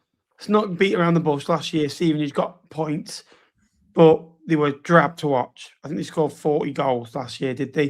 They didn't concede many. Their motto is not to concede and try and win 1-0 and go for a fight. And that can last for so long. And when that happens, you're eventually going to get bored of it. And this little old Stevenage can only last so long until you're like, I want to watch something. I want to be entertained, because that's what football's about. And ultimately, you can fight for so long and you can be scrappy, and but it's never sustainable. No matter who you are, what club it is, you can't play football like that over 46 games. Matt Sadler's learning the hard way at Walsall in League Two. I know you won't care about that because it's not up to your level. But no, don't put me in there. Then you look at who they beat. You beat Blackpool on the opening day, which was a big win. But Blackpool, you look at what they've gone and done. Rotherham 1-0, Northampton 2-0, Port Vale 2-1. Right? Don't get me wrong, you've got to win these games. Wycombe was a big win, but at the time, Wycombe were quite frankly horrific. These were fine margin football. Decent point away at Mansfield, beat Exeter, beat Leyton Orient, and then they have the great win over Luton, which was unbelievable, right? So over those 10 games, look at who they've beaten. The R side that you think Stevenage, bar Wycombe maybe, and Luton, they should be finishing above, right? So let's not beat around the bush. They were winning game, and they maybe had a favourable fixture. I always knew this drop-off would come eventually. 3 wins, 8 draws, 8 defeats in 17 is relegation form. Only 3 teams have fewer points. He won't get sacked because overall, over the season, if Stevenage had this amount of points and it was cumulative, I think it's the contract as well. He's signed a 5-year contract in the summer. Do you think Stevenage is just going, not a cat and mouse chance, we're going to pay that out, we're going to have to stick with him? Yeah. The thing is, Stevenage, if they had 42 points after 29th and they were 9th in the table, you said that at the start of the year. He said he was going to finish 5th from bottom, he doing cartwheels, wasn't he? The type of guy he is. But that's where they are. And I don't mean to be negative on Stevenage, but I'm fed up of what I've watched them 4 or 5 times, and I'm fed up of watching them, really. I just don't enjoy watching them. I think they're horrible to watch. And I don't know how the fans was better. And it was better. The thing is, right, they were not conceding goals. They've lost 5 in a row away. And eventually, it clicks. These stubborn managers, and he's liked as a player. He's done well as a manager, to be fair. And he's gone in. He was a decent assistant to Steve Evans, but I'm not fond of them, if I'm honest with you. Northampton, big win for them because they always find a win when they need. They started well this year, Northampton. They had won 4 of the first 10. They drew 2. They lost the other 4. It's 1.4 points a game. And over a season, you're going to be safe, really, on 60-odd points that Northampton got just a couple of years ago. In the last 25 wins, 4 draws, 11 defeats. Obviously, they won yesterday. Just less than a point a game, that. And they have been disappointing. And they, like Stevenage, are there to defend and sit in and frustrate and not basically concede. But the last 3 wins, I think they scored 3 goals, against Wimbledon and then Plymouth. So they can score goals. First win in 10 for them. They lost 6 of the previous 10. So it's a big win for them, and they go outside of those relegation places with a big win. And, it's going to be bumps and bruises along the way. They've got Exeter next week before going to Lincoln, then Leyton, Orient, Port Vale. So they have got some fixtures that they'll be thinking, oh, hello, we can maybe pick up points. Wycombe 4, Doncaster 0, Jake. Big win for the chair, boys. Only lost 3 of their last 20. 9 wins, 8 draws. 35 points. Only Peterborough, Bolton, Lincoln, and Cardiff have more points within that time frame. It's a big win. Doncaster's 10th loss, though, in 16 on the road. Only Wigan and Leyton Orient have conceded more goals. In Wycombe's 9th home win of the season. This was Wycombe at the very best. Only now 6 points off the playoffs. And it's mad how positive we're talking about Wycombe and how negative we are talking about Stevenage. Yet there's only a point in it, and Stevenage have the game in hand. But 4 goals from Morley, Woodrow, Onyedimia and Mullins yesterday was enough for 3 points in front of 5,000 spectators. Yeah. I think there's another team that we can maybe look to shoe on into that conversation with Stevenage and Wycombe. We'll talk about them a little bit later. They lost, unfortunately, for them yesterday away at Wimbledon. But yeah, a great win for Wycombe. I think the goal. I think they clearly watched the early kickoff. Wycombe, the corner. If you've seen the set piece goal that they scored for Aaron Morley, it's identical to Brian and Burmo's against Tottenham. So that was good. They've sprung that on Doncaster. Yeah, I thought Wycombe were good. I think it's probably the strongest home game that they've had under Michael Duff. They created lots of opportunities. There's a good save from Lowe to Tala in there. But what I like about this Wycombe team, what Michael Duff seems to unlock is just this free-flowing attacking football. The lads playing up the top end of the pitch are all big performers for them now. And Dim obviously leading the line. He scored a goal. You got Luke Harris in there, Junior Katerna, Corley Woodrow, and even coming off the bench, new lad, Andre Vidigal, looked pretty tidy. Fink, who's had a bit of a mixed start to his life in Buckinghamshire. Ewan Henderson, he'll be a big return for Wycombe. He was fantastic for them. And they'll be eyeing up that sixth spot thinking, if we can continue to pick up form over points over the rate at which we have for the last, since Duff's been in charge, so there's no reason as to why that might drop off. They'll be thinking, yeah, that's a really good opportunity for Wycombe Wanderers. So yeah, it was a really big win for them. I really like what they've got going on at Wycombe. I think they're certainly a contender, if not this year, a big contender for next year with Michael Duff and his know-how and ability to get teams up the top end of this league. Doncaster, Ben, I mean, obviously they won in midweek, where the work was done within 10 minutes, really. I think the work was probably done within 40 seconds when they won the penalty, really. They're missing a couple of key players, aren't they? I think Koronquo, who's done quite well for them since stepping in, leading the line. They've had to go with Elliot Lee up front, who I think if you asked Elliot Lee, he's not really a number 9. I think at the back as well, I think they're missing probably Maxwell didn't play, whether he came off the bench, didn't look so by the looks of it. So yeah, Doncaster away from home, I think as a newly promoted team, you've got to just try and get the odd win here and there, which I think they have done. But 10 defeats in 16 is worrying if they're going to rely on the home form to keep them up. I mean, they're one of the teams, though, Ben. I don't know about you, Doncaster. When I look at the teams down there, in terms of ability, when all those teams in the bottom, say 6, are on their day, I think Doncaster are the team that I feel most comfortable with, because I think attacking-wise, they've got Owen Bailey, source of goals, Luke Molyneux, source of goals, got multiple sources of goals and assists, whereas the other teams, Burton, very much reliant on Jake Beasley. Northampton, I wouldn't say, have got a regular goal scorer. Rotherham, too reliant on just Sam Nombe. Maybe Harry Gray can do something.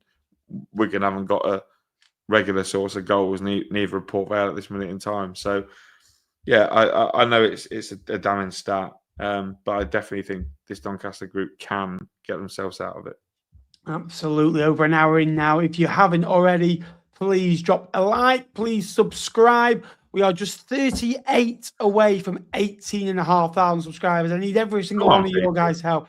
Let's see how close we can get tonight with a little bit of your guys' help at home. Luton's home form continues on a really tough pitch at Kenilworth Road. It's really starting to dig up there. But it felt like a game from about 15 years ago of this, a real battle and a ding-dong do. And Bradford won the closest counter back in August time. Luton win it this time. Richard and Shaden Morris cutting in and getting a second goal, and Stephen Humphries adding one. The attendance dead on 11,000, which I thought was quite nice as well. Bradford last 11, won 5, lost 6. They are starting to show signs of what they probably are, mid-table side, but they have got good players that can out-conform. Yesterday, led the line with Jackson, Mullen, right in behind. And yesterday, they actually had options on the bench. You look at Wheatley, you look at Poynton, you look at Humphries, look at Lee Evans can come on and affect a game. He can run around, do nothing if he did the same at Blackpool. What do you make of this one? Big win for Luton. And if Luton are going to get in the playoffs, their home form is going to be vital. And I think that's 10 unbeaten now at home for Luton since the first game against Mansfield. 4 off the playoffs. Yes, they played the game more than Bradford, but if they can go and maybe get another 26 points, but then you're asking the team nearly get 2 points a game, it's going to be a right battle, this, isn't it?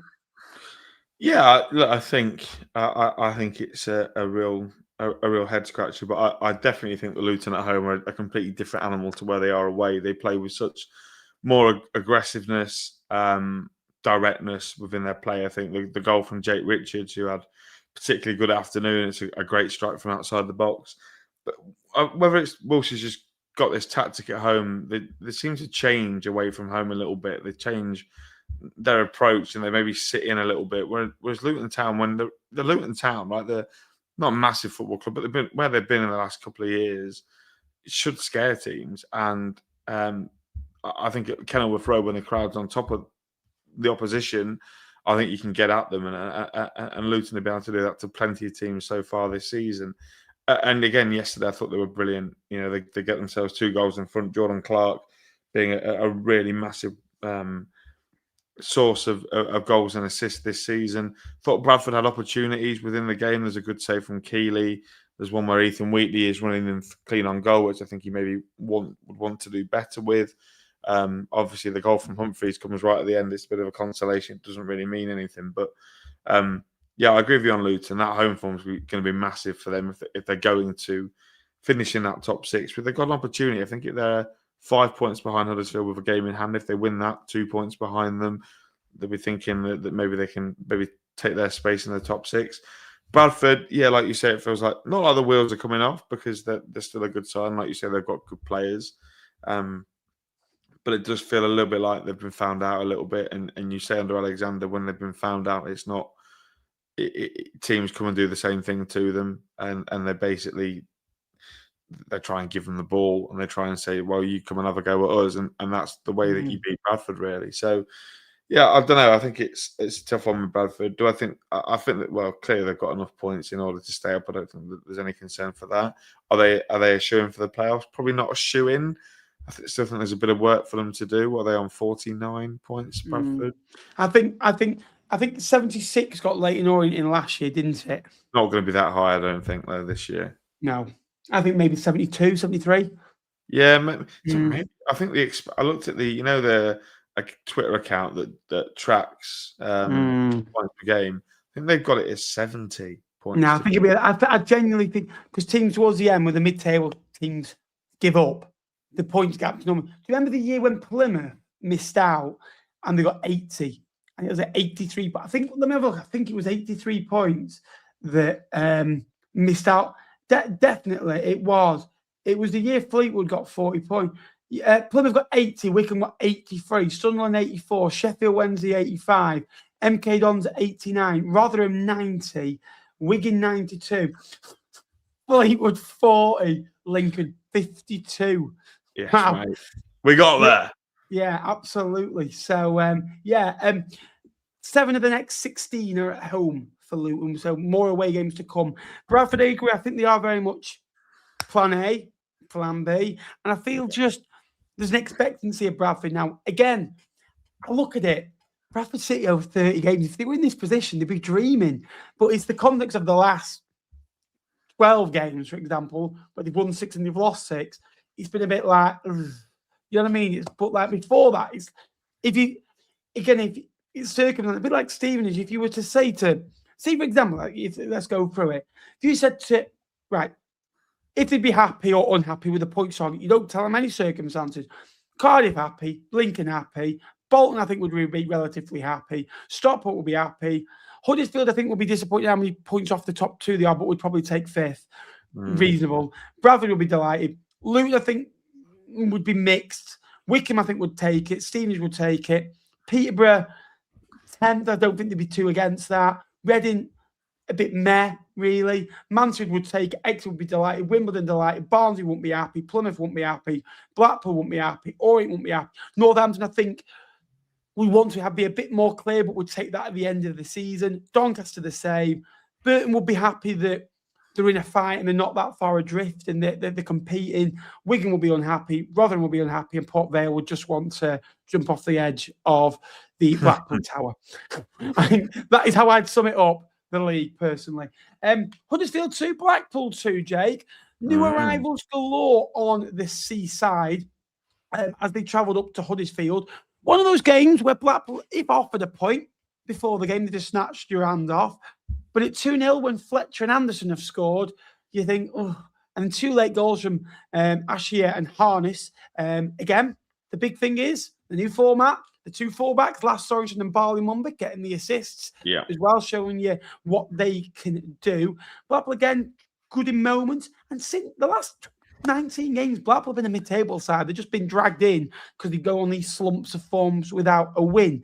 You look for Blackpool's team yesterday: Obafemi, Fletcher, Anderson, Clarkson, Brown. That Clarkson's a baller. Yeah, that Clarkson, by the way, he made the first one, and the second one he played a nice little pass out wide that made the goal for Walters into Anderson, which was a really good finish. Casey's been a decent player, struggled a bit this year. Hickway struggled at times. Husband's ever serving. Peacock Farrell is either one of the best keepers in the league or one of the worst keepers in the league. You've got some good players in there as well, and you've got CJ Hamilton as well. What do you think of it? Yeah, do you know what, Ben? This game so much reminded me of our trip to West Yorkshire. What, coming on for a year ago now? Just under. You've had your team do it. I've had mine. Yeah, yeah. Now you've finally got my medicine. You know what it feels like. Look, I thought certainly a lot of I thought Blackpool were great in that first half, electric, and that's exactly what Ian Evatt wants them to be all about, right? Unpredictable in that final third, creative, and I thought they were. I mean, Ashley Fletcher is in the right place at the right time. It's a great header from Croy Anderson, but like you say, Leighton Clarkson was a really big signing for me on transfer deadline day coming in from Aberdeen. I was really surprised to see that if he made the move to England, I was wondering what sort of level he was going to go at, and I was so surprised to see him go to Blackpool. They're probably bigger than where their stance is in terms of league position. But I thought it'd be in the Championship quite comfortably because technically he's so much better than League One. And I think Blackpool fans started to see that on Saturday. A great first half performance. But this thing with Blackpool is, teams are going to make chances against them because they are inconsistent at the back, and I think they lack a real bit of pace at the back now. With Danny Emre going, he's a player, by the way. Yeah, he is a great player. He's the best player I saw live last year. Him and George Abbott.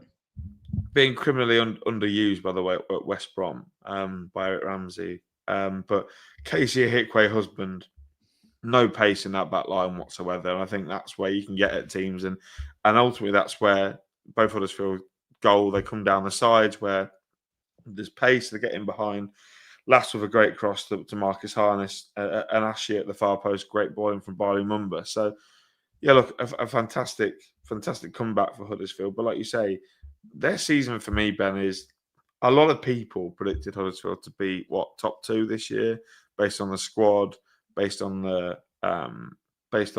their ability to bring players in, right? And they've shown that in the January window. I think they'll be disappointed to only have 49 points in 31 games. And again, in terms of, I was speaking to James, who's obviously a friend of ours and a Huddersfield fan, and he was the other week, I think it was as recently as 10 days ago, thinking that the top 2 was on, saying that Huddersfield had the ability to go and win 16 out of 16 to go and do it. And do you know what? I sort of went, I don't believe you, but do you know, if they do, fair play, and they go and get all those points, well done, right? If they do that, then all you got to do is... Yeah, fair play. But this just shows to me they're not going to do that, because dropping points against Blackpool, certainly at home, which I know is going to come back to bite me because we play Blackpool at home in a couple of weeks, and no doubt we will drop points now. I've said it. But I think you've got to be winning the games against a Blackpool team. Yes, they are mid-table, but you're a team that want to, assert your dominance and try and get yourselves up the league table rather than looking over your shoulder, which I still think Huddersfield are looking over their shoulder, mainly at Luton, thinking, "Oh, you're a bit scary. You might come and bite me." Luton 4 behind with the game in hand, by the way, as well. Yeah, exactly. So look, I think it's difficult for her, but look, you have to give them credit, right, for getting back in the game in the manner in which they did. But I think Huddersfield, I don't know. Liam Manning's a good manager. I just think that they stuck with Lee Grant for far too long. I don't think it was ever the right real appointment, unfortunately. But I think that Where did you have them in your 1-24 at the start of the season? I think I had them up there. I think I might put them to win the league, because just on the squad. Nice. On the squad. Yeah, I never really agreed with Lee Grant as a manager. Really, top of the league, baby. Come on. Northern football got to me, mate. Northern football, but no, it's so we're going with Huddersfield because they were never going to go on this ridiculous run of form, and without sounding arrogant as well, which you will sound. You know, like when we've covered this league for ages, and so we have it every year where teams are going to go. We're going to go and do, and I had it with Barnsley, and I went, you're not, and like with Huddersfield, you won't because you're not going to go and be like. Even up to last week, you're asking Barnes to get 40 points, average 2 points a game. Then they're going to lose a strike. I'm like, well, you can go, we don't get injuries. You probably will eventually get an injury. Like with Huddersfield, they probably might go and get, do you know something? Over 20 games of the season, going to get 40 points is remarkable. To get 50 is now impossible, really, in my eyes. But Birmingham City were averaging 2.5 points a game over 46 games last year. That's how ridiculous you have to be over a standard. That is literally you're not going to be that, unfortunately. I had a message off David yesterday. League Two. I don't know if he messaged me that about bad. I don't know if he was short. I don't know if he couldn't get chicken strips from there. I don't know what had upset him, but we mentioned good points and we mentioned bad points, and draws are very weird. If you lose, you can be frustrated, and if you win, you're delighted. If you draw, you're either a bit feeling awful, or it's a good point. Sometimes it's a bit of a meh point, but that's very rare. Normally, as the season goes on, with 15 games, it's either a good point or a not good point. And you look at them in the last 10. Last week was a very good point against Cardiff City. They should have got a really good point against Bolton Wanderers. They were unfortunate at times not to get a point against Lincoln City. And then you even go back into December, November time. That a good point away at Stevenage, I would say, scoring 2, against a good side at the time. Rotherham away was probably a bit of a not so good point. Yesterday was a disastrous point because you're playing Port Vale at the bottom of the league and you should be beating Port Vale. That is it. But I think they can just say, right, they've got another point. That's all they can do. And John Brady has made Port Vale better. Yes, the results haven't really shown for it. But you look at Burton. Now, they played 30 games. I went to go and break this down. The first 10, 2 wins, 3 draws, 5 defeats. They were struggling, right? 4 wins, 3 draws, 3 defeats, where they had a good little bit of form in that period, didn't they? They beat Blackpool, they beat Bradford in that time. This has been ultimately their worst period in the season, the last 10, because they've won 2, they've drawn 2, they've lost 6. And they played Bolton away, played Cardiff. They've had some tough games in there. They actually, ironically, won the last game of the last 10 as well. So you could say, well, they've won 3 of the last 11 and taken 11 points from the last 11. But I just think Burton, they need to get these players back. And I feel they've got a core. And when it gets down to it, Burton will find victories eventually. These last 2 games, they needed to get at least a win out of them, and they haven't. They've lost to Doncaster and they've drawn to Port Vale. Welcome distraction, but ultimately now they have to start getting points because they've got Rotherham at home, and then they've got Luton and Stockport, and then Wycombe. Well, I think the most likely points they're going to get is Stockport at home. Do you know why? Because they are better against the sides that, David will be like, no, it's all right, wipe this game off. Yeah, come on, 1-0, have the win. Stop the shake. But because they are better against the side, you look at Burton against the top sides, because of the way they set up, they basically say, well, break us down. We don't really need to do anything, and we'll catch you on the count, and we'll have a chance and take. Cardiff taken 4 off, and Lincoln haven't taken off them, but played.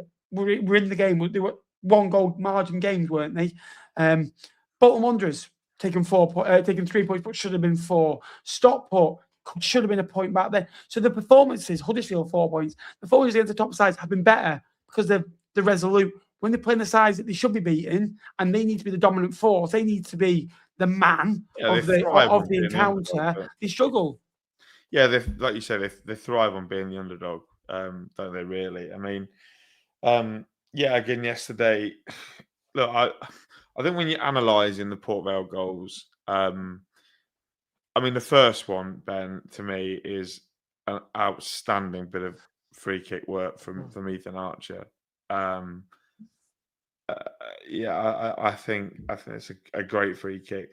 And the second one, Jake Beasley heads it straight to Ben Waine, right? So that's another assist for Jake Beasley, which is another goal involvement, which I'm sure they'll be using to justify his absurd value in the summer.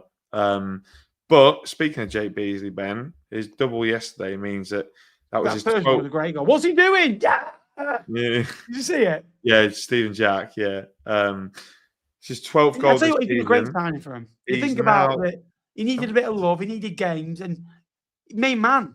I'll be honest. I laughed at it, and so did David. But he's been a big part of Burton this year. You take Jake Beasley out of that team this season. Sorry, no, that's not his name. Ex-Jeezy, sorry, out of the team this season. Burton have been aware Port Vale are, and that's just a bit of a fact. Oh, Nappers has disappeared. I'm still here, Jake. I'll talk about my ex-Jeezy fact. Don't stress, Princess. Hello, Ashley. I know you're watching up the Poshcast. Good lad. We have spoken about you, Ashley. So if you go to the front of the show. I don't mention your hideous shorts though, which I will do now. Yeah. So 12 this season. 12. Oh, voice crack. Down the 6th highest individual total in the Burton Albion EFL history season in terms of numbers of goals that he scored, only behind Lucas Akins, Greg Pearson, no idea who that is, Jax Magoma, is he related to Paris Magoma? Don't know. Kane Hemmings, who I do know who that is, and Sean Harrod. I remember him. He's a bit of a non-league merchant, Sean Harrod. But yeah, this was a real disappointing one for Burton because, you know, I watched Port Vale on Tuesday night. I thought they were really poor and they got beat by a Wimbledon team who really had one chance, and they lost it. And then yesterday, Port Vale, again, I think Burton let them in with the goals they conceded. Burton did well to get back in the game. They hit the post. But I watched the highlights. I know David ain't going to agree, right? Thanks. Carry on, right? I love that. It did not get mentioned enough, right? And I feel really, really sorry. Yeah, I know what you're going to bring up here. No. Yeah, I know exactly what comments come in. That Jake looks like King Henry VIII. Yeah, you too. I don't look anything like him.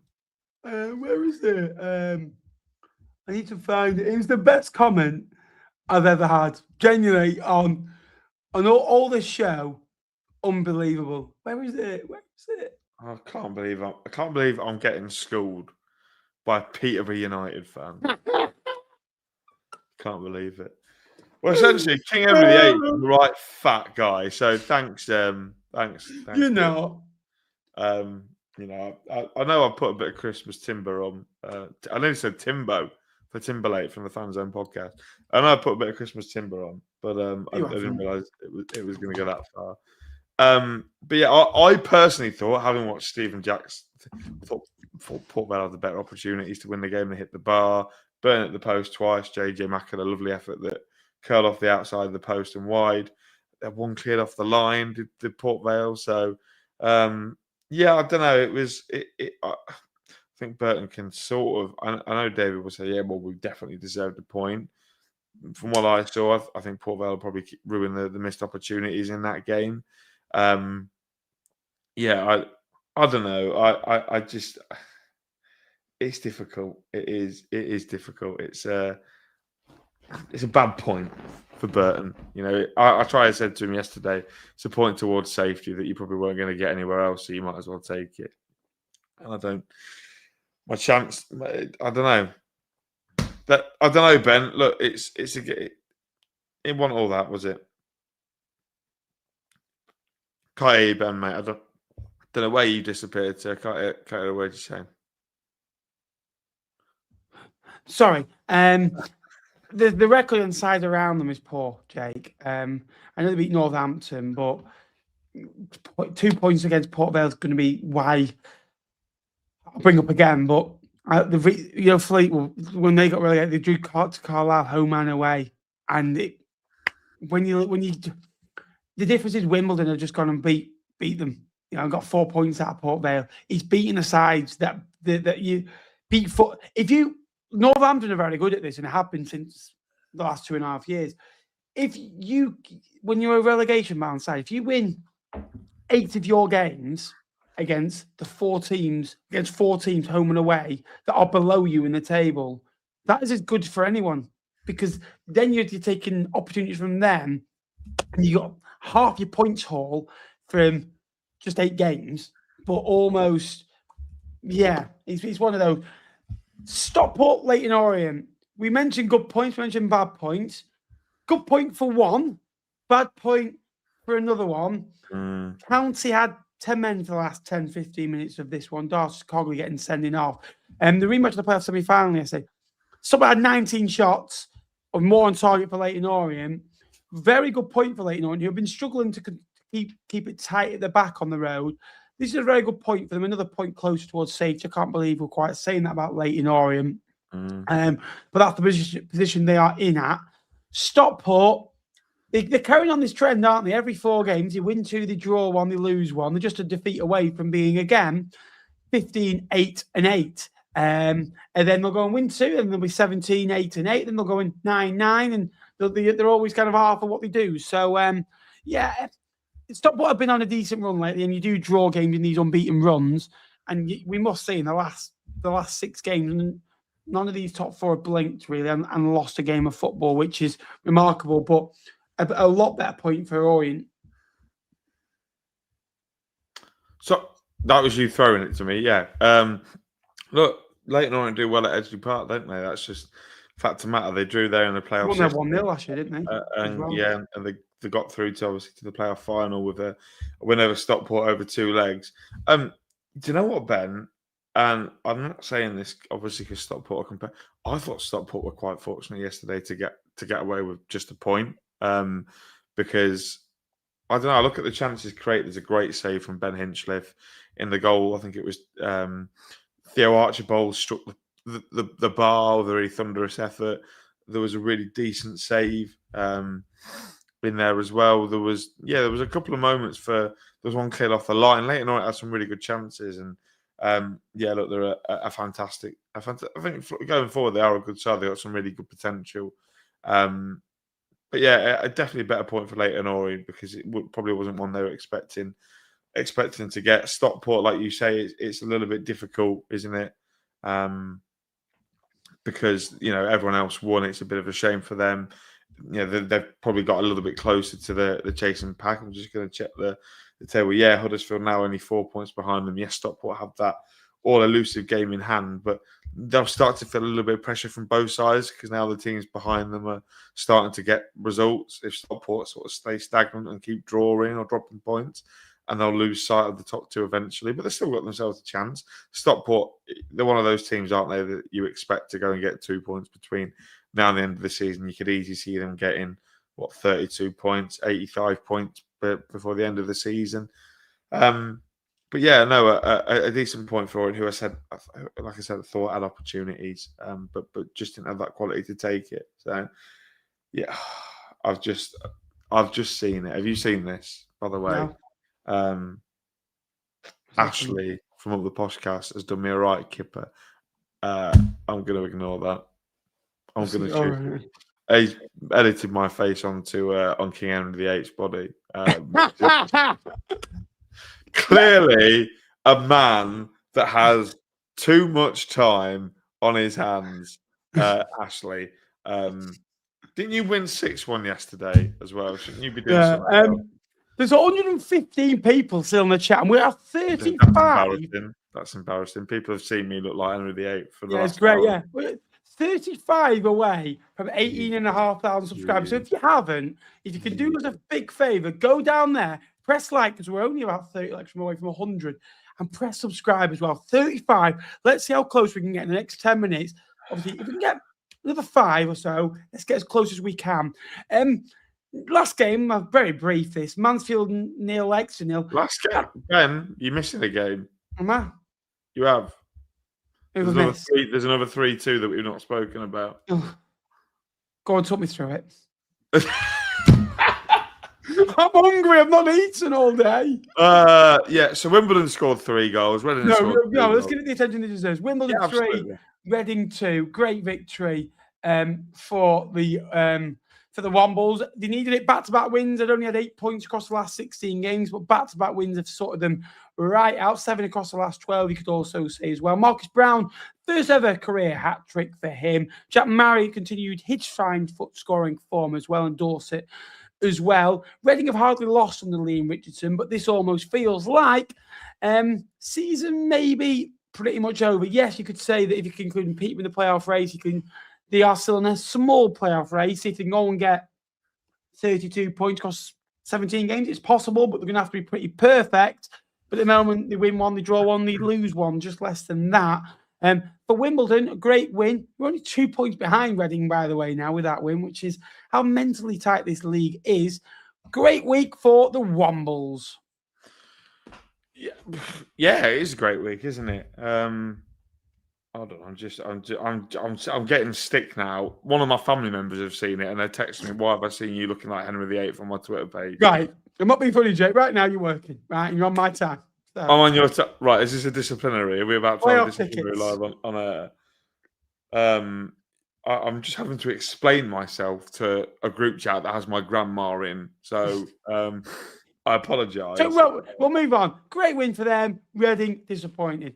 Last game, Mansfield Exeter 0-0. 0-0. These sides are next to each other in the table. Back-to-back 0-0 draws for Mansfield. I think that is now in the space of 2 home games with Wycombe, and it's 2 points close towards safety. Mansfield have been decent across the last 6 weeks, to be fair, picking up some solid points. Only losing, I think, 1 in the last 7 or 8 as well. Another point towards safety for them as well. They very rarely draw games. They started to pick up a point. Hard-fought point on the road for the Grecians.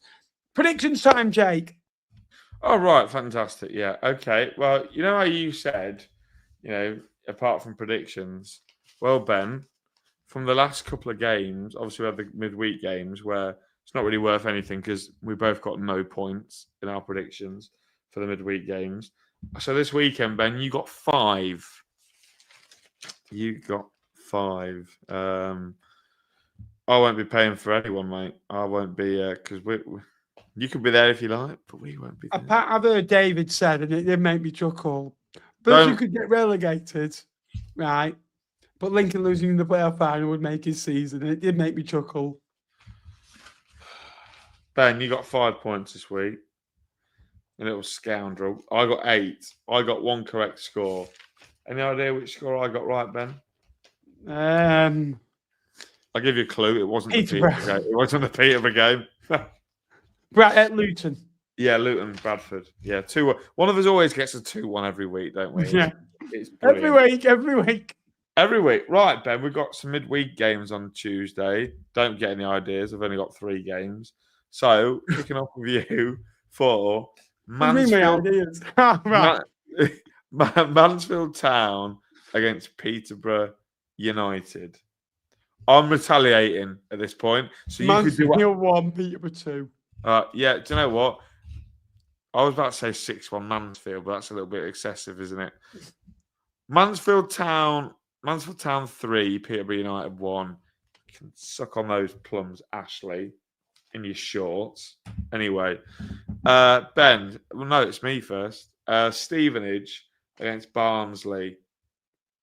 Stevenage, I'm gonna do it again. Stevenage 0, Barnsley 0. They played each other last week, didn't they? Yeah. Stevenage 0, Barnsley 1. And Ben, so we no, that's the wrong team. Wigan against Reading. Reading 2. Wigan 2, Reading 1. Right, okay. We've obviously got games on Saturday at the weekend, Ben. Couple of games called off by the looks of it. We've got 1, 2, 3, 4 games called off. There'll be a show. Perfect. Of course there'll be a show. Don't if there's over 6 as a show. Yeah, of course there is. Right, Ben, starting with you then. Early kickoffs on Saturday. Oh no. Did you go first for You went first for Wigan, so it's me. Stevenage against Huddersfield. I'm going Stevenage 0, Huddersfield Town 1. Stevenage 0, Huddersfield 2. So we both think Huddersfield will be only the second team to win at the Stevenage Football Club Stadium now that it's not called the Lamex. Reading versus. It's not called the Lamex anymore, is it? Oh, is it? Reading versus Wycombe, Ben. Reading Wigan. Sorry, Wycombe. That's a hang on. This guy, you cheat. You absolute cheat. Reading Wycombe. No. You cheat. You're How? a cheat. How? Right? You've got that on camera. So, a deduction point. I think you deserve deduction points for that. No. Yes. You know what you're doing. What did I do? Got the team wrong. Oh, they play Wigan. They play Wycombe. They are playing. 1-1. They're playing Wigan on 1-1. Saturday, on Tuesday, 1-1. and Wycombe 1-1. on Wigan. Reading 2, Wycombe 1. Right, big game Saturday, 3:00 at the Bank. Lincoln City against Bolton Wanderers. This has been going well for me the last couple of weeks. So I'm going to predict Lincoln City 1, Bolton Wanderers 1. Lincoln 1, Bolton 2. Yeah, I knew you hate us. You hate us. We're done. Just go back to the previous predictions. I predicted. Yeah, you predicted Plymouth to beat us this week. To be fair, so don't kill me. This is what we call reverse psychology. So Bolton fans watching, he's not doing it for you. He's doing it for us. So clear off. Ben, Exeter versus Northampton. 2-1 Exeter. That's quite a big game, that, because Northampton win it, they drag Exeter back in, but if Exeter win it, they've done this. Quite a big game, that. Correct. I'm gonna go Exeter. What do you go? 2-1. I'm gonna go Exeter 1, Cobblers 0. Cardiff against Luton. I'm going Cardiff City. Cardiff City 2, Luton 1. Why? I think Cardiff will beat Luton, yeah. Yeah, but why? Why do you think they'll win? Well, Cardiff at home are the best team in the league, and Luton away are one of the worst teams in the league. Yeah, it's not bad for a team that are not that good. I'm not saying they're not that good. I'm just saying they're gettable. Cardiff 3, Luton 0. Don't think it's quite that gap. Bradford versus Peterborough, Ben. This is where Peterborough got the first point. Yeah, I'm going to do it. Bradford 0, Peterborough 1. Yeah, right. Just because Ashley's here doesn't mean you No, need to I'm play not. up. I'm genuinely, I can see I don't think on my screen 1-0. Did you know, Ben? You know you've got your football content award over your shoulder. Yeah, right? you got a gold one. Yeah, you got a gold one. Fair play to him. What is what good podcasters do? You know what happens when you've got good co-hosts, you win awards. I'm not sure I'd call Charlie McClellan. I don't know his surname. Has to help me out. Charlie, Chaz, and Lods. Mate. Well, mate, sometimes you got to when you get towards the end of the season and you got nothing to play for, a bit like us right now. You start to put a few academy lads and you start to experiment for next season. There's more to life than bringing Charlie Keegan on tonight. Bradford City 2, Peterborough United 0. No points for Posh this week. Playoffs derailed. Blackpool versus Plymouth. I'm first. I'm going to go Pool 2, Argyle 1. Blackpool 2, Argyle 0. Oh, there's a surprise. Ben bloody predicting Blackpool to. So, Ben, why do you think Blackpool are going to beat Plymouth? I just think Blackpool have been a mid-table side for ages. Plymouth, I just think Blackpool will do it. Ashley Fletcher scores goals. Because you're a Blackpool fan, be honest. Sounded a bit like a sheep then. Guy. Just be careful. At work all the time, I have to go to this person. I have to keep going. When they're not doing the work, I have to keep going. Bark. So I do sound like a sheep then. I thought you try to summon Denver Bar then. Barnsley against Wimbledon. Who for you first, Ben? You went on first on the last one. Barnsley 2, Wimbledon 1. You love both teams to score. Yeah, I was going to take that. So I'll go Barnsley 3, Wimbledon 2. Wimbledon over 3-2. I have a question to ask because he's a Bolton fan that's in the chat all the time, and I've been told by Sue to ask him. Fortmaster 85, are you coming to Sincil Bank at the weekend? I'm going to call him out. I'm going to ask him because I know Dave Nash is because he's got a lovely date with Susan. Has he? In the fan zone. Dave's got to bring a rose. Obviously, he's not here tonight, which to me, Sue, make it feels a little bit like he might stand you up, but I'm hoping he doesn't. Dave Nash. So Fortmaster 85. Have you got a date at the weekend, Jake? It's my dad's birthday. So yes. I've got a date with Curry. Typical Lincoln, that, innit? I've got a date on Saturday. 14th of February. Oh, very good. I'm going to Oldham. Brilliant. Don't say it. Is it? Pillock. Right, thanks very much for watching tonight's show. Oh, Ben, just to let you know the scores for the predictions right now, because I forgot to do that earlier. Ben, Right. Ben, you're on 207. I'm on 208. So Right, close. We've still got the 15 match weeks. The playoffs as well count. The predictions don't. If you're behind, the playoffs will count. But if you're in front, no. I'll tell you what. Are we agreeing until the last match week of the season then? Do we have that agreement now? Game 46. Yeah, after 46 games. Yeah. Yeah.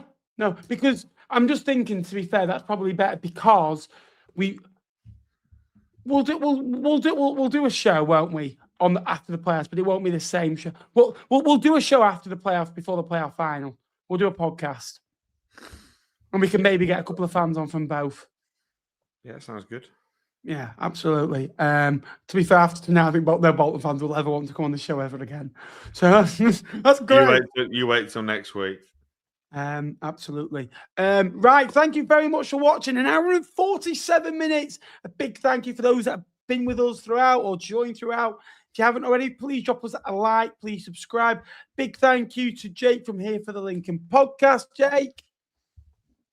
Thanks. Come and listen to the podcast. It should be out on Tuesday, please. Very good. You got it out late last week, didn't you?